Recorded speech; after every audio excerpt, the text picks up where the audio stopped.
The silence that speaks.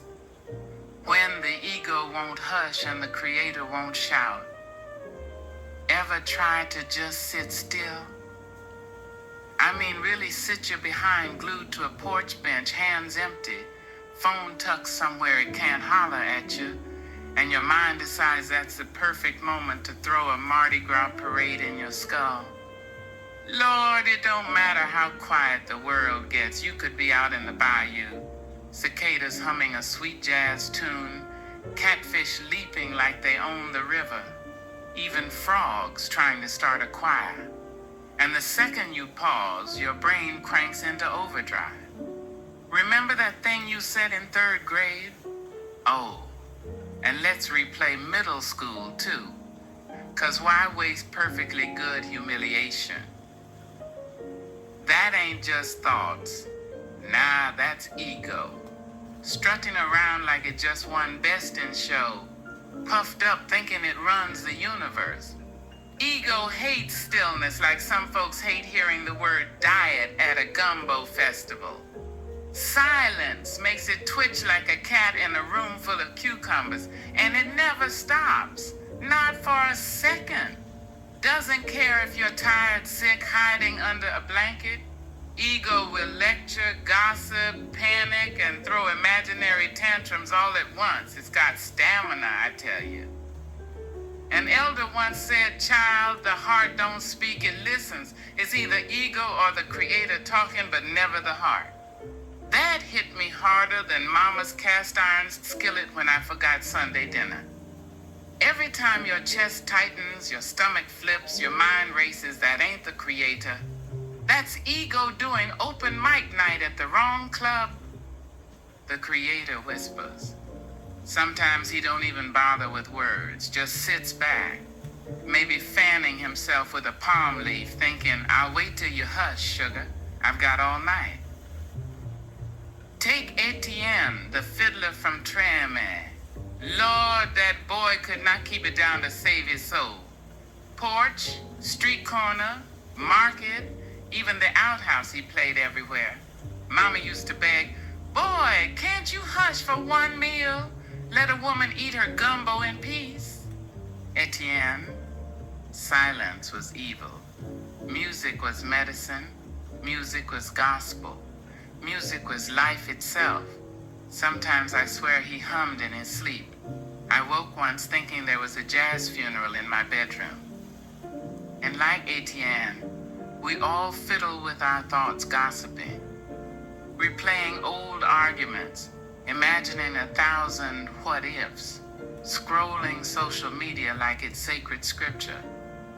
Anything to avoid stillness.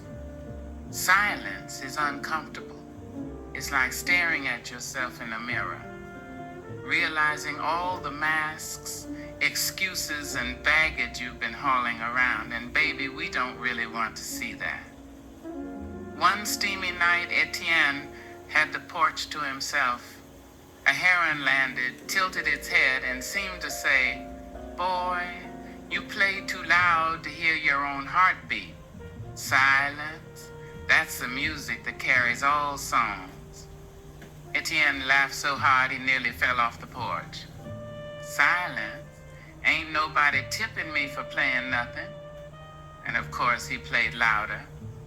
Next morning, poof, strings gone, vanished. He tore the house apart, accused the neighbor kids, even checked under mama's gumbo pot. Nothing. For the first time, he had no sound, just stillness. He did not like it. His mind went wild. What if I never play again? What if the chickens gossip about me? What if the neighbor sees me just sitting here like a fool?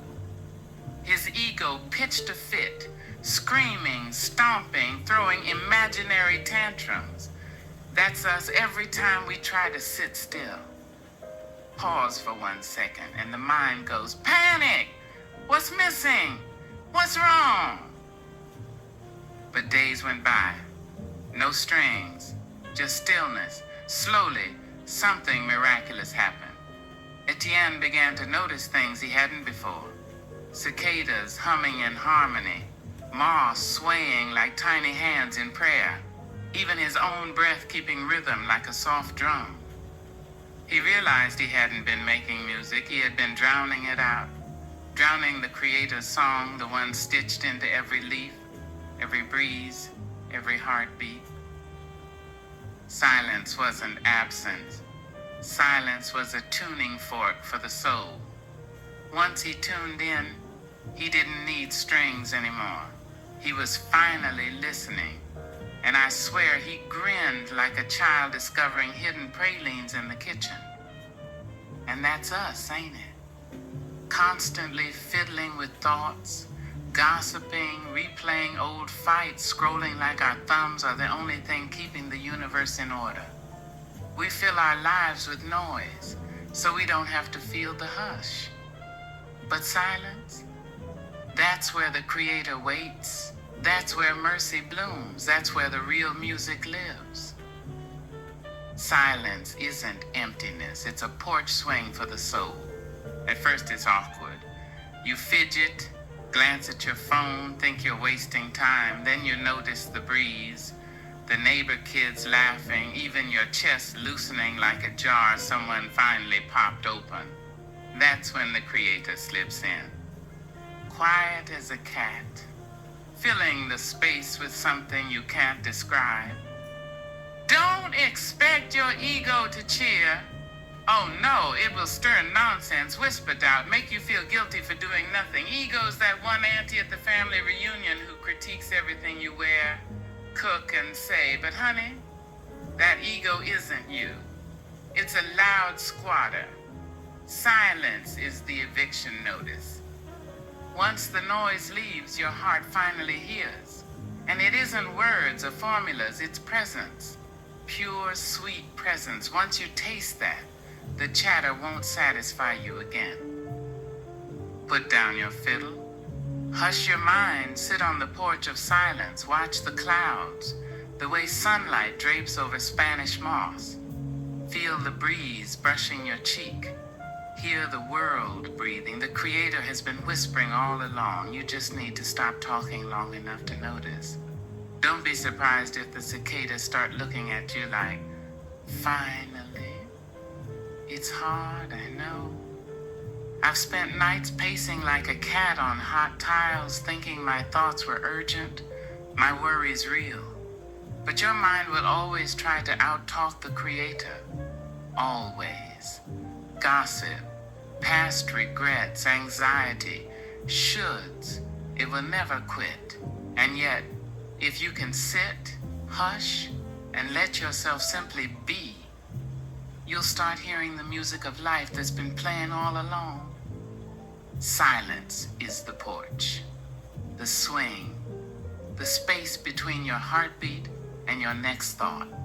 When you find it, when you rest there long enough to hear, the world shifts, time slows, faces soften, even the smallest things, the rustle of leaves, a child's laughter speak. You realize you don't have to fix anything, explain yourself, or control the music. The Creator has been waiting for you in that quiet all along. Once you sit with it, you can't unhear it, can't unsee it. That hush will shape how you walk through life, how you care, how you listen. Here's the deeper truth. When your mind finally goes quiet, even your desires start to calm down. You don't have to chase everything, force what doesn't come naturally. You just notice, just witness. In that stillness, your soul meets the Creator in a way that words cannot capture. You feel whole yet open. You feel enough yet ready. That, my friend, is the heart's true awakening.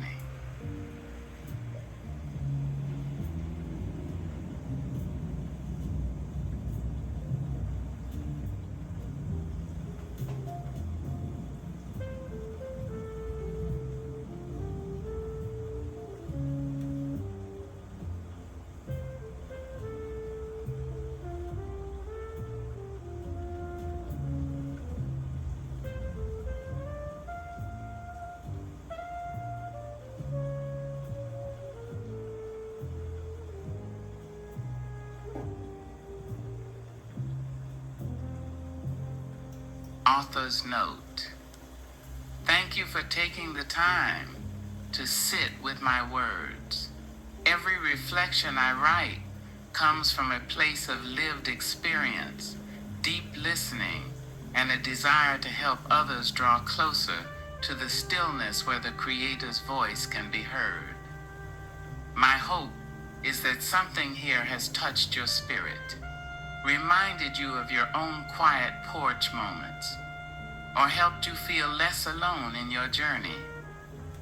If this reflection spoke to you, I humbly ask that you share it with someone else who might need these words. Word of mouth is powerful, and your voice can help my writings reach hearts I could never touch on my own. I also invite you to support this work in a tangible way.